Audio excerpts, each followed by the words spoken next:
Story Girl, and welcome to the story of Bluebeard. I know many people who do not consider this a scary story, but I do. If you're sensitive to scary things, like murders and killings and deranged people, you may want to skip this one.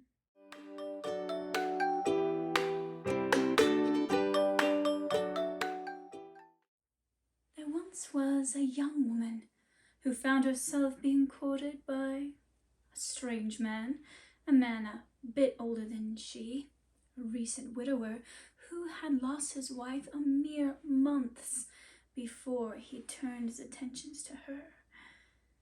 But the strangest thing about this man was his beard. Unfortunately for him, his beard had been blue his entire life.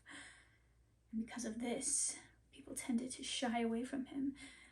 Or could it have been the hard gleam in his eyes? This girl had been quite frightened of the man at first, Bluebeard, widower and all, but he spoke so tenderly to her, and he took her on a fabulous holiday with her sister and mother to the seashore, where he bought them wonderful things to eat and took them on many adventures, always so kindly. A girl would be hard-pressed to find a man better situated than him, hinted her mother. Why, he's very wealthy. I believe he has a large estate in the country and another house in town. Think about it. The girl didn't have to think hard. She didn't have to think long. She didn't have to think very much. She accepted his proposal as soon as he made it. And the two were wed. Wed, just like that. This young girl was the mistress of a country estate and had a house in town, and an indulgent husband who had a blue beard. But nobody's perfect. He took her home to his country estate, a large mansion filled with rooms upon rooms. They had been married for a month, and the girl was happy. The house was so large she hadn't been able to explore all of it, when one day her husband announced, "My dear, I have some business affairs to handle that will probably take me out of the house for the next 2 days. Here is my ring of keys. These are the keys that unlock every door in the house, every single one, and you are free to look over the house, to explore it, to indulge every curiosity. But do you see this key?" And he lifted up a tiny key that was thin and white as bone. He looked at it fondly.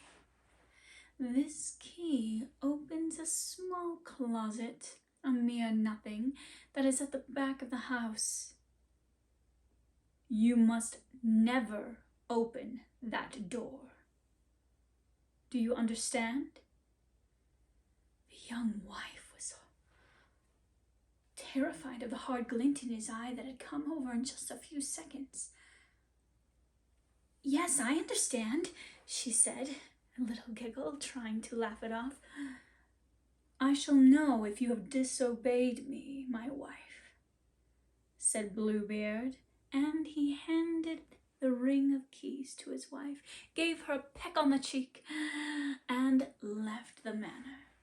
Well, there were many rooms in the entire house, and she had the keys to all of them. She would unlock them and see beautiful works of art, unlock another and find musical instruments.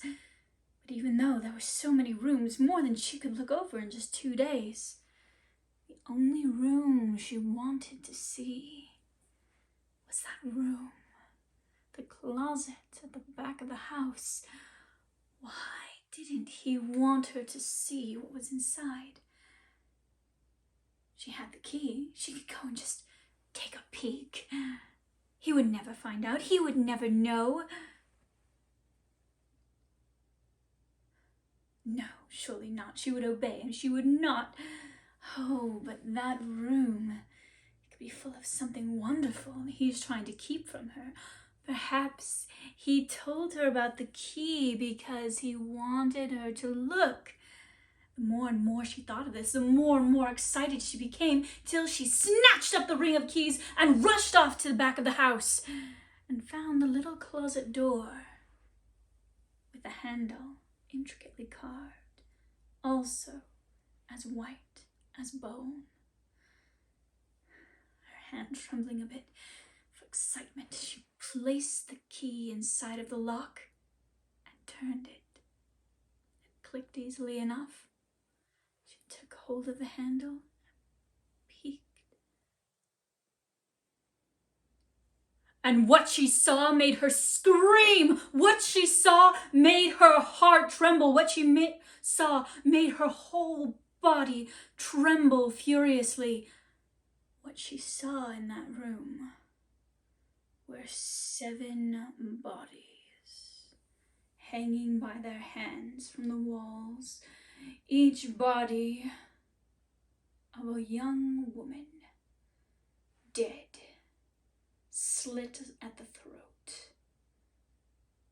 and the floor was covered with blood. Her hands were now trembling with fear so horribly that she dropped the whole ring of keys. She scooped it up and ran away, slamming the door behind her. She ran up to her rooms, trembling and shaking, trembling. Could it be possible that those 7 women that she had seen in that room were the 7 wives that Bluebeard had had before her? She looked down at the white key, as white as bone, but it was now stained with congealed blood. She scrubbed at the key. She used every soap that she could find. She used all of the strength that she could muster, but no matter how hard she scrubbed it, no matter how much she polished it, the blood was stained on the key.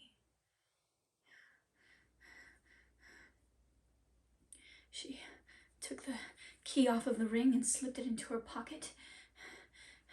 She heard a knocking at the door. She went to answer it. She saw that it was her sister, only her sister. Oh, sister, she said, thank goodness you have come. Of course, you told me to come. Your husband's going to be gone for 2 days. I thought that we could spend some time together exploring this house. No, sister. I didn't wish to explore this house. I have seen, and then she heard footsteps behind her. Footsteps coming up the corridor. Go up to my rooms. And the sister fled up to her sister's room at the very top of the manor. And a door, a side door, opened. It was Bluebeard standing there, smiling down at his wife with that hard, cold gleam in his eye. Wife, he said, the business that I had to transact was done without me, and it all turned out so splendidly. I thought I would come home to be with you. Don't you want to be with me? And he embraced her with his hard, strong arms. Did you enjoy your run of the house? Did you enjoy looking at all the rooms? Where are my keys? I need them back. She took the keys out of her pocket and handed them to him. He took the keys and began looking through each one. There seems to be a key missing, my darling. Where is the key to the back room? Oh, isn't it on the key ring? Oh, I took it off since I wouldn't be needing to use it. And she handed it to him. He took it, examined it carefully. You opened the door. I only just, I didn't, you naughty girl. You blatantly disobeyed me. What did you think of the 7 wives I had before you? Don't they look beautiful hanging from the walls as they are? So beautiful, in fact, that I think he took her face. You'll join them. Please, please, please, my husband. I have no mercy for women who disobey me after I gave them specific instructions. You shall join them. No, no, no, you shall. And he drew from his belt a thick knife, a cutlass. Make yourself ready. Please, please, my husband, please, just give me a half hour. I will go up to my rooms and I will pray to cleanse my soul. And then I will come back and you may do your will with me. A half hour?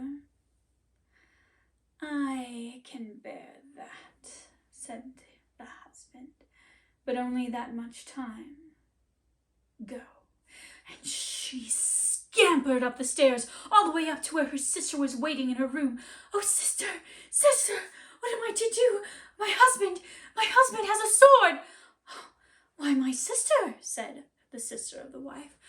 I had told our brothers to come, and they had said that they would come today so they could join us on our tour of the house. Oh, look out the window, please, please, do you see anything? Oh, I don't see.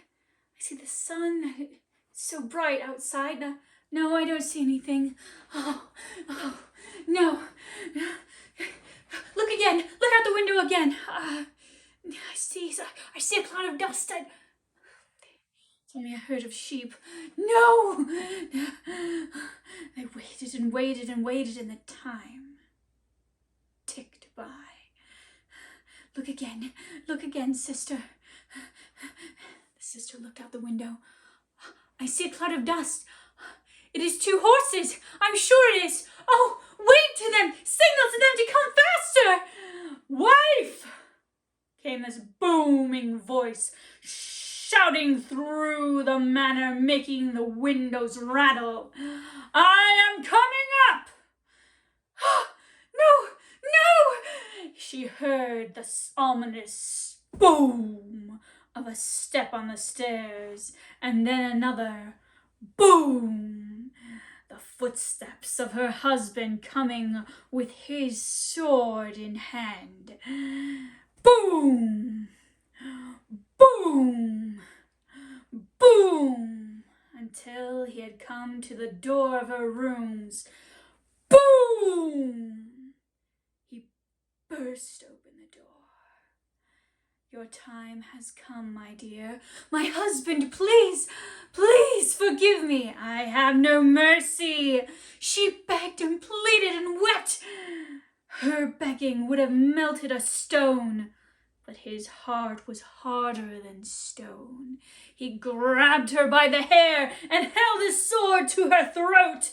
So shall every woman who defies me, he cackled in his deep-voiced mania.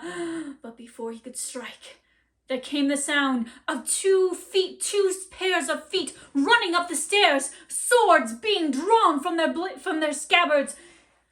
Bluebeard looked behind him, and he dropped the girl to the floor and started to run, but before he could get far, he was stabbed through the heart by the girl's 2 brothers, who'd arrived just in time to save her life.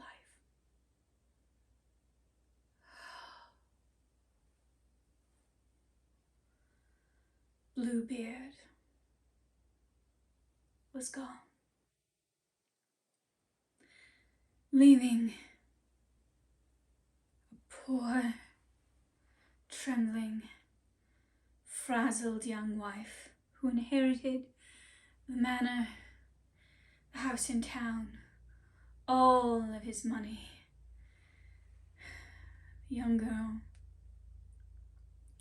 used a part of the money to give to her sister so that she could finally wed the young man she had long loved. She gave a part of the money to her 2 brothers, 2 young men who had saved her life, so that they could become captains in the army. And she saved enough for herself so that she could wed a truly gentle, loving young man who, after years and years and years, made her forget the cruelty of Bluebeard. The end. I am the Story Girl, and this story is the scariest one I have in my pocket because I do not care for scary stories. The story of Bluebeard is an old story about a man who is a wife killer. If you ever, and even today, if you hear of a man who kills his wives, he sometimes is called a Bluebeard. Watch out for it. Thank you for joining the story today. If you would like more spooky stories, I don't have very many, but I'll leave them in my playlist for October stories. If you would like more stories, we're going to be doing some extra stories at the end of October, and we've got some stories on Facebook and Instagram. You can follow me there. The Story Girl. That's story with an I. Bye.